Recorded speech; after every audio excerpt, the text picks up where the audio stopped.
اللہ پر ایمان ہونا اور بات ہے اور یقین ہونا اور بات ہے. کیا فرق ہے؟ فرق یہ ہے کہ مثلا ایک کہاوت کہی جاتی ہے کہ دو بڑی سی بلڈنگز تھیں، اس کے اوپر ایک روپ بندھی ہوئی تھی.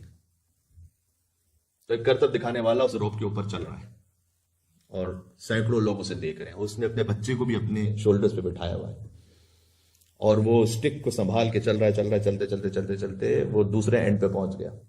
سب نے کلیپ کیا اس کے لیے، اس کے ساتھ سیلفیز بنائی اس کو.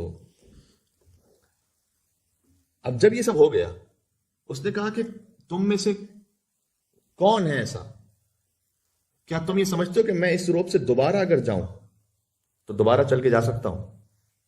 سب نے کہا بالکل جا سکتے ہیں، ہم نے دیکھا ہے آپ کو، آپ میں یہ صلاحیت ہے.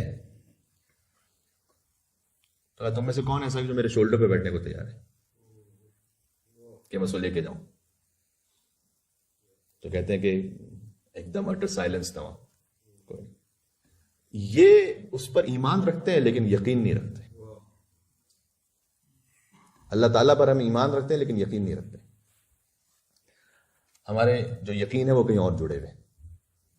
اس لیے ہم اللہ کے راستے پہ چلتے ہوئے ہچکچا رہے ہوتے ہیں کہ پتہ نہیں کیا ہو جائے گا. اس لیے کہ اس بات کو پہلی بات سے جوڑ سکیں کہ ہمارے پاس حیات بعد از موت کا پورا صحیح تصور نہیں ہے. اگر کچھ ہو جائے گا تو دنیا میں اگر ہو جائے گا، لیکن اگر میں اللہ کے راستے پر ہوں تو اللہ مجھے سنبھال لے گا. اس کا یقین نہیں ہے. اسی لیے مال حرام کی طرف جاتے ہیں، اسی لیے کسی اور پہ سب و شتم، کسی اور کی برائی کی طرف جاتے ہیں کہ اچھا اس کو مجھے نیچا دکھانا ہے. اللہ تعالیٰ حساب کرے گا تو آپ کو کیا، آپ کیوں اپنے آپ کو کسی گناہ میں یا کسی غلط کام میں ڈالتے ہیں؟ تو ایمان ہونا اور بات ہے، یقین ہونا اور بات ہے. اللہ تعالیٰ ہمیں ایمان کے ساتھ یقین بھی عطا فرمائے انشاءاللہ.